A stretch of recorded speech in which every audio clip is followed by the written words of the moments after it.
लगातार मैं भी इन दिनों देख रहा हूँ कि जब कई अधिकारियों से मिलते हैं वो जवाब नहीं दे पाते हैं, कई मंत्री जवाब नहीं दे पाते हैं, तो संयम एक तरह से टूटने लगता है। माननीय मुख्यमंत्री जी को बदनाम करने का काम कर रहे हैं। मुख्यमंत्री जी मॉनिटरिंग कर रहे हैं, मुख्यमंत्री जी चाहते हैं बेरोजगारों को समय पर रोजगार मिले, लेकिन उनके विपरीत काम कर रहे हैं। हमारा आंदोलन होगा वो इन लोगों के खिलाफ होगा, आपके खिलाफ नहीं होगा, क्योंकि आप संवेदनशील हो, आपके साथ आज भी हैं और कल भी नहीं। अगला मुद्दा यही है कि सिस्टम में सुधार हो, कि समय पे भर्ती निकलती है तो समय पे भर्ती भी होनी चाहिए। सरकारों को स्पष्ट कर देना चाहिए कि कब एग्जाम होगा, कब परिणाम आएगा, कब ज्वाइनिंग होगी। एक बात की मुझे जरूर खुशी है कि माननीय मुख्यमंत्री अशोक गहलोत जी देश के पहले ऐसे मुख्यमंत्री हैं जो कोरोना काल में भी कई भर्तियों की नियुक्ति प्रक्रिया के आदेश जारी करके एक मिसाल पेश की है।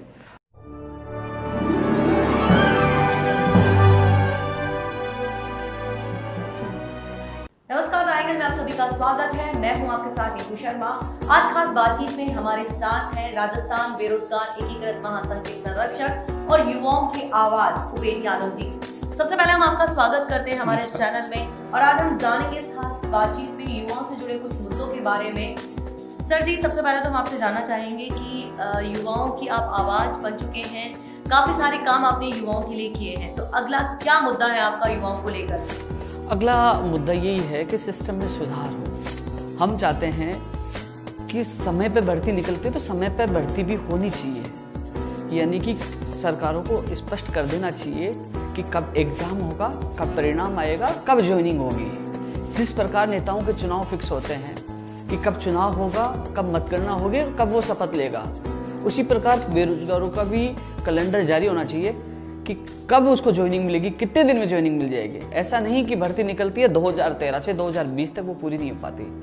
लेकिन एक बात की मुझे जरूर खुशी है कि माननीय मुख्यमंत्री अशोक गहलोत जी देश के पहले ऐसे मुख्यमंत्री हैं जो कोरोना काल में भी कई भर्तियों की नियुक्ति प्रक्रिया के आदेश जारी करके एक मिसाल पेश की है और लगातार वो भर्तियों को लेकर संवेदनशील है, मॉनिटरिंग कर रहे हैं। और मुझे आशा है कि बेरोजगार के प्रति वो हमेशा ऐसे ही संवेदनशील रहेंगे। लेकिन जो तमाम मांगों को लेकर हम संघर्ष कर रहे थे पिछली सरकार में भी, इस सरकार में भी जो अधिकारी लापरवाही कर रहे थे, हम चाहते थे कि भर्तियों का कैलेंडर जारी हो, समय पे बेरोजगार को रोजगार मिल सके।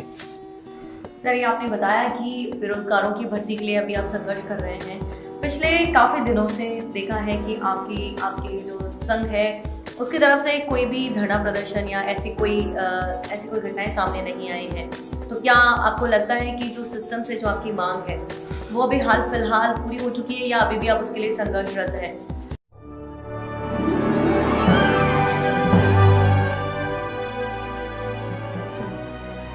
देखो, सबसे अच्छी बात है मैंने अभी बताई कि माननीय मुख्यमंत्री जी लगातार मॉनिटरिंग कर रहे हैं। 3 मार्च को मेरी मुलाकात हुई, उसके बाद 15 मार्च को मुलाकात हुई और माननीय मुख्यमंत्री जी ने जब मुलाकात हुई एक शादी समारोह के दौरान, तो उन्होंने कहा कि आप आना और कुछ युवाओं के लिए अच्छा करेंगे और उन्होंने मॉनिटरिंग किया लगातार। जहां अच्छा होगा हम धन्यवाद भी देंगे। और 12,000 से ज़्यादा एलडीसी के अभ्यर्थियों को कोरोना काल में नियुक्ति प्रक्रिया के आदेश जारी करके उनको नौकरी देने का काम किया है। आरपीएस एलडीसी भर्ती 223 पदों पर 9,322 सेकंड ग्रेड के अभ्यर्थियों की नियुक्ति प्रक्रिया का कैलेंडर जारी किया है।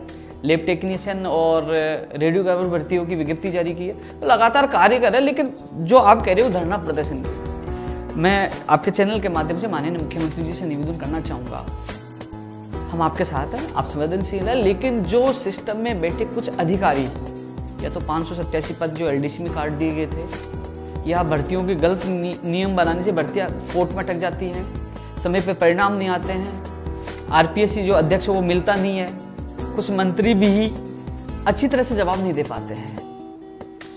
संयम लगातार मैं भी इन दिनों देख रहा हूँ कि जब कई अधिकारियों से मिलते हैं वो जवाब नहीं दे पाते हैं, कई मंत्री जवाब नहीं दे पाते हैं, तो संयम एक तरह से टूटने लगता है। लेकिन आपका चेहरा सामने आता है कि हाँ, माननीय मुख्यमंत्री जी से मुलाकात करेंगे, उनके सामने बड़ी बात रखेंगे। लेकिन आप कह रहे हो धरना प्रदर्शन की, वो कहते हैं ना कि पिस्तौल रखना छोड़ा है, गोली चलाना नहीं भूला है, संघर्ष को विराम दिया है, संघर्ष करना नहीं भूला है। यदि जो तमाम अधिकारी और मंत्री माननीय मुख्यमंत्री जी की शिकायत के बाद भी अपना रवैया चेंज नहीं करते, तो वही मैदान होगा, वही संघर्ष होगा और इस बार आर पार की लड़ाई होगी। और फिर उन लोगों को भी एहसास होगा कि राजस्थान के युवा हर चीज़ को बदलना जानते हैं। लेकिन उससे पहले मैं माननीय मुख्यमंत्री जी से मिलूंगा, शिकायत भी करूंगा कि वो किस तरह से माननीय मुख्यमंत्री जी को बदनाम करने का काम कर रहे हैं। मुख्यमंत्री जी मॉनिटरिंग कर रहे हैं, मुख्यमंत्री जी चाहते हैं बेरोजगारों को समय पर रोजगार मिले, लेकिन उनके विपरीत काम कर रहे हैं। गलत नियमों को नई भर्तियों में जोड़ा जा रहा है। तो ऐसे में मैं एक बार माननीय मुख्यमंत्री जी से शिकायत करूंगा, फिर उसके बाद भी यदि इस पे कोई कार्रवाई नहीं होती तो हम खुद उनके खिलाफ सड़कों पे उतरेंगे और मैदान उतरेंगे। सर, बात करें भर्तियों की तो ऐसा देखा जाता है कि राजस्थान में भर्तियों में जो आरक्षण है, जैसे जो बाहर के उम्मीदवार जो आते हैं उन्हें दिया जाता है, लेकिन अन्य जो राज्य है उनमें ऐसा नहीं है। तो इसको लेकर आपका क्या आगे रहेगा कि जो राजस्थान के जो कैंडिडेट्स हैं उसमें उनके साथ में नाइंसाफी होती है? देखो, 11 अक्टूबर को माननीय मुख्यमंत्री जी से मेरी मुलाकात हुई थी और उनके सामने बड़ी मजबूती से मैंने बात रखी थी। जो 21 से 22 राज्यों में राजस्थान वालों को 0% लिया जाता है जी। शैक्षणिक योग्यता के आधार पर, स्थानीय निवासी के आधार पर, और इसके अलावा और कई चीजें लागू कर देते हैं वहां। तो उन लोगों को राजस्थान वाले वहां फॉर्म नहीं भर पाते हैं और वह स्थानीय भाषा को भी लागू कर दिया जाता है। जबकि राजस्थान में जो सामान्य श्रेणी का 50% वो कितने भी आ सकते हैं। ऐसा आपने देखा कई भर्तियों में बाहरी राज्यों वालों को ज्यादा चयन हुआ है। तो 11 अक्टूबर को माननीय मुख्यमंत्री जी के सामने मैंने बात रखी थी। मुख्यमंत्री जी ने इस संबंध में मुख्यमंत्री कार्यालय से आदेश भी जारी हुआ था कि परीक्षण करवा के इसमें अग्रिम कार्रवाई की जाएगी। लेकिन मैं लगातार कह रहा हूँ, अधिकारी की लापरवाही। जो IAS अधिकारी बाहर के हैं वो नहीं चाहते कि राजस्थान के बेरोजगारों को भला हो, और लगातार 2 साल तक हमने संघर्ष किया है। एक जो राज्य की पॉलिसी जो हमने तथ्य इकट्ठे किए, मैं और मेरा संगठन लगातार इसके लिए लड़ाई लड़ रहे हैं। हालांकि कई MLA इससे समर्थन में आ रहे हैं, लगातार लेटर लिख रहे हैं। मैं भी माननीय मुख्यमंत्री जी से निवेदन करूंगा, सरकारी भर्तियों में भी बाहरी राज्यों वालों को रोका जाए और प्राइवेट क्षेत्र में बाहरी राज्यों वालों को रोका जाए, क्योंकि अन्य राज्यों में राजस्थान वालों को नहीं ले रहे हैं। ये लड़ाई प्रदेश के हित में है, प्रदेश के युवाओं के हित में है। मुझे विश्वास है माननीय मुख्यमंत्री जी जल्दी फैसला लेंगे। बाहरी राज्यों के अभ्यर्थियों को यहाँ उन पर रोक लगाई जाएगी, क्योंकि यूपी, महाराष्ट्र और हरियाणा में तो अभी कहा कि साल भर तक भर्तियां नहीं की जाएगी। ऐसे में राजस्थान में रीट 31,000 पदों पे होने वाली है, फर्स्ट ग्रेड है, कंप्यूटर शिक्षक भर्ती है, रेडियो, जो अन्य भर्तियां होने वाली है, बाहरी राज्यों वाले तो यहाँ जाएंगे। तो राजस्थान के अभ्यर्थियों को कुछ मौका नहीं मिलेगा। तो मैं भी माननीय मुख्यमंत्री से गुहार करता हूँ कि इस पर तत्काल एक्शन ले, बाहरी राज्यों को राजस्थान में कोटा खत्म करे। कोटा तो हालांकि है नहीं, लेकिन 50% वो कितने भी आ सकते हैं, तो उन पर रोक लगाई जाए, जिससे राजस्थान के बेरोजगार को ज्यादा से ज्यादा लाभ हो सके।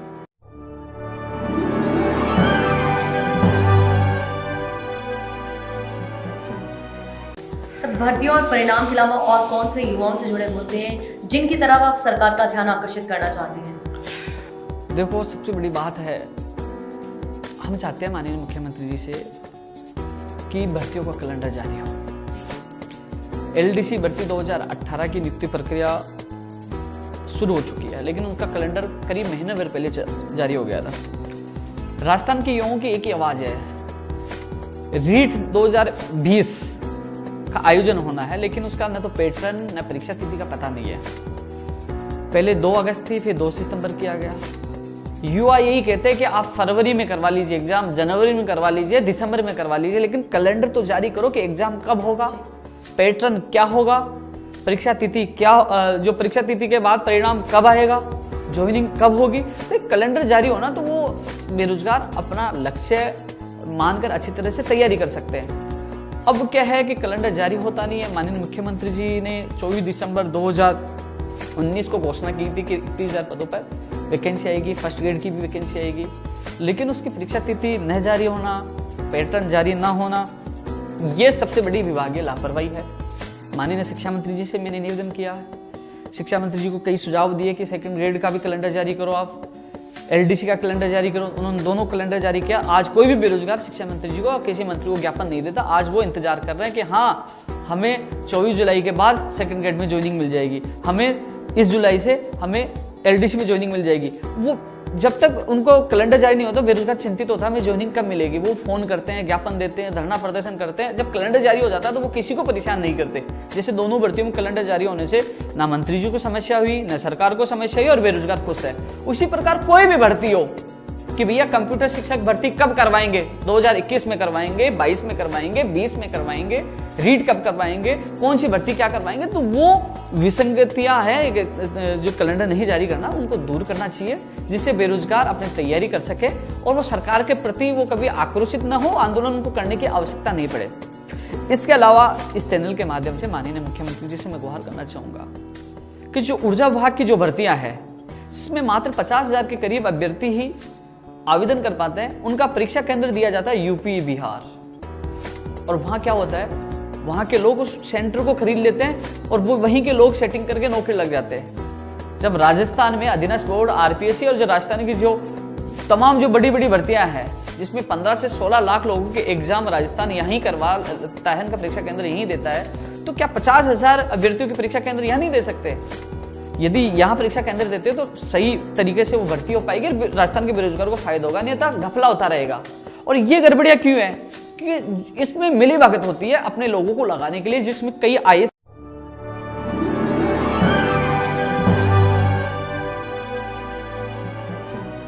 अधिकारी मिले हुए हैं, वो बाहर सेंटर देते हैं, अपने लोगों को लगाने के लिए सेंटर बिक जाते हैं। तो माननीय मुख्यमंत्री जी से मैं निवेदन करना चाहूंगा कि आप परीक्षा केंद्र राजस्थान में दें और राजस्थान के बेरोजगारों को ज़्यादा से ज़्यादा फायदा हो। कई ऐसी चीज़ें हैं जिसमें राजस्थान का सामान्य ज्ञान जोड़ने से राजस्थान के अभ्यर्थी को ज़्यादा नंबर आ सके। मान लीजिए पहले 2013 में जो ऊर्जा विभाग में जो भर्तियाँ थी, उसमें पैटर्न बहुत अच्छा था, राजस्थान का सामान्य ज्ञान ज़्यादा पूछा जाता था, जिससे राजस्थान के अभ्यर्थी को नंबर ज़्यादा आता था। सामान्य तौर पे पूछे जाएगी जीर्ण माता का मंदिर कहाँ है, तो राजस्थान का अभ्यर्थी बता सकता है सिक्कर महल, यूपी और बिहार वाला नहीं बता सकता। ऐसे में राजस्थान की भर्तियों में राजस्थान का सामान्य ज्ञान का ज़्यादा समावेश किया जाए, जिससे राजस्थान के अभ्यर्थियों को ज़्यादा से ज़्यादा मौका मिल सके, ज़्यादा ज़्यादा वो तैयारी कर सके। ये लगातार हम मांग कर रहे हैं। इसके अलावा जो यूपीएससी की तर्ज पर आरपीएससी का भी ये जो परीक्षा प्रणाली वो मजबूत होनी चाहिए। आज आरपीएससी की तो इतनी बुरी स्थिति है कि हर परिणाम के लिए धरना प्रदर्शन करना पड़ता है। परिणाम आ गए तो फॉर्म भिजवाने के लिए धरना प्रदर्शन करना पड़ता है। और दूसरी बात, अब सिस्टम कर दिया कि 2-2.5 गुना परिणाम निकाल देते हैं, 2-3 महीने तो उनके काउंसलिंग में लगा देते हैं। तो कुल मिलाकर आरपीएससी की जो साख गिरती जा रही है, सरकार उस पर भी ध्यान दे और समय पर उनका परिणाम जारी करने के लिए उनको पाबंद करे कि समय पे परिणाम जारी हो, समय पे बेरोजगार को रोजगार मिले। तो कुल मिलाकर छोटी मोटी जो समस्याएं हैं उनको सरकार को निस्तारण करना चाहिए। माननीय मुख्यमंत्री जी को भी इस पे सख्त से सख्त कानून लेना चाहिए। जिस प्रकार खुद मॉनिटरिंग कर रहे हैं, उसी प्रकार आरपीएससी अधीनस्थ बोर्ड पे भी थोड़ी पाबंदी लगाकर मॉनिटरिंग करनी चाहिए कि वो बेरोजगार को समय पे एग्जाम करवाए, समय पे उनका परिणाम निकाले और समय पे इंटरव्यू करवाए और समय पे बेरोजगारों के नौकरी के रास्ते खुल सके।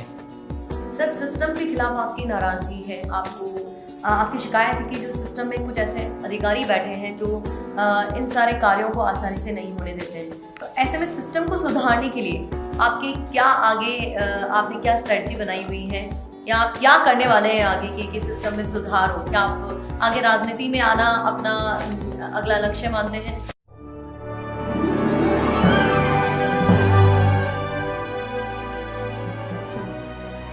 देखो, ये मेरे इंटरव्यू देखने के बाद कई लोग कहेंगे कि ये तो गहलोत जी के कैंप के हैं और सीएम साहब की लगातार बढ़ाई कर रहे हैं। लेकिन उन लोगों को ये पता नहीं कि मेरा संघर्ष 2012 पिछली सरकार में कांग्रेस सरकार से शुरू हुआ था। उनको ये पता नहीं, इसी कांग्रेस सरकार में मैं अनशन पे बैठा था और इसी कांग्रेस सरकार में 25 नवंबर 2019 को मैं जेल जाके आया हूँ। मैं बढ़ाई इसलिए कर रहा हूँ कि वो मॉनिटरिंग कर रहा है।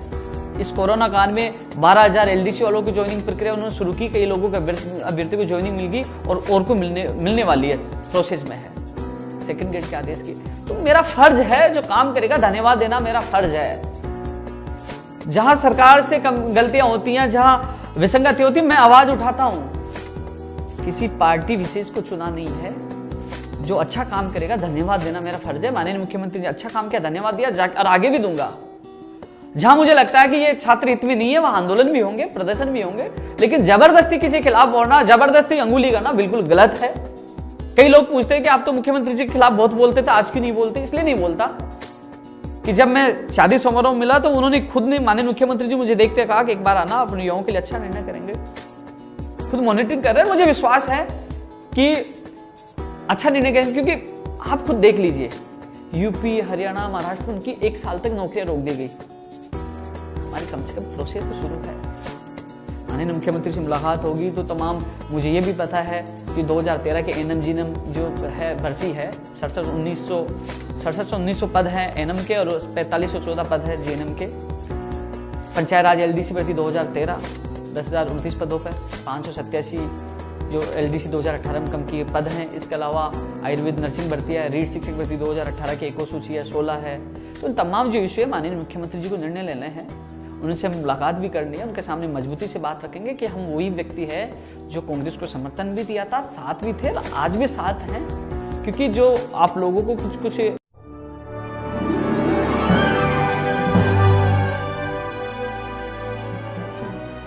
माननीय मुख्यमंत्री तक सही रिपोर्ट नहीं पहुंचा रहे, अधिकारी गुमराह करते हैं, गलत रिपोर्ट पहुंचाते हैं। तो मुझे विश्वास है कि जब माननीय मुख्यमंत्री से मुलाकात होगी तो ये जो मैंने कुछ भर्तियां बताई, इसके अलावा और भी मुद्दे जो तमाम है बेरोजगारों के, माननीय मुख्यमंत्री इस पर एक्शन लेंगे, उनको राहत प्रदान करेंगे। आपने एक सवाल किया राजनीति का, तो उसका जवाब यही है कि हमने पहले भारतीय जनता पार्टी को साथ दिया, उसके बाद सत्ता में आने के बाद लगातार भर्तियां अटकती रही, लाठीचार्ज, जेल जाना, हंगामा, प्रदर्शन, अनशन होता रहा। हमें लगा कि ये सरकार युवाओं के भविष्य के लिए, रोजगार के लिए सही नहीं उतर पाई अपने वादे से। उसके बाद माननीय मुख्यमंत्री जी कांग्रेस को हमने समर्थन दिया, लेकिन उसके बावजूद भी आज भी मुझे लगता है कि वास्तव में सिस्टम में सुधार नहीं हो पाया। माननीय मुख्यमंत्री चाहते हैं, लेकिन जो अधिकारी बैठे हैं वो नहीं चाहते सिस्टम में सुधार हो। तो उसके लिए लड़ाई हमारी जारी है अंतिम दम तक, यानी कि साहस है जब तक लड़ाई लड़ेंगे। और राजनीति की हमें लगता है कि कांग्रेस भी सिस्टम को नहीं सुधार पाई, समय पे रोजगार नहीं दे पाई, तमाम विसंगतियां दूर नहीं कर पाई, बाहरी राज्य का कोटा कम नहीं कर पाई और बेरोजगार को संतुष्ट नहीं कर पाई। तो कहीं ना कहीं युवाओं को खुद को मैदान में उतरना होगा। शायद 2023 में युवा हर विधानसभा में अपने आप को ये नहीं कहेंगे कि हाँ मैं उम्मीदवार हूं, क्योंकि जो नेता हैं किसी पार्टी के हैं वो फेसबुक पे, लेटर पैड पे युवाओं की मांग रखते हैं, कभी धरातल पे, कभी सरकार के सामने नहीं रखते हैं। लेकिन अब पता चलेगा 2023 में, क्योंकि 2023 में सबसे बड़ा चुनौती है, सबसे बड़ी चुनौती उन एमएलए के सामने जो 200 एमएलए हैं कि जो बेरोजगार आज हैं, कि आने वाले समय में ये बेरोजगार उनको बेरोजगार ना कर दे, सामने चुनौती देकर। हो सकता है हम खुद भी 200 एमएलए को चुनाव लड़वा दे, लेकिन 2023 बहुत दूर है, क्योंकि बेरोजगारी की स्थिति बहुत भयंकर, बहुत बेकार होने वाली है। और जिस प्रकार मैं आज भी, अभी भी, कि ऐसी नौबत नहीं आए कि युवाओं को मैदान में उतरना पड़े। मुझे विश्वास है माननीय मुख्यमंत्री जी पर। मैं लगातार इस इंटरव्यू में विश्वास इसलिए जता रहा हूं क्योंकि अन्य राज्यों की बजाय माननीय मुख्यमंत्री जी संवेदनशील है और भर्ती को लेकर काम भी कर रहे हैं, और कहीं ना कहीं वो बदलाव भी लाएंगे, कहीं ना कहीं बेरोजगारों के लिए अच्छी नीति भी लेके आएंगे। कई ऐसे आइडिया हमारे पास हैं, उसमें बदलाव, उस आइडिया से यदि काम होता है तो कहीं ना कहीं बेरोजगारी भी कम होगी और प्रदेश का स्तर भी मजबूत होगा।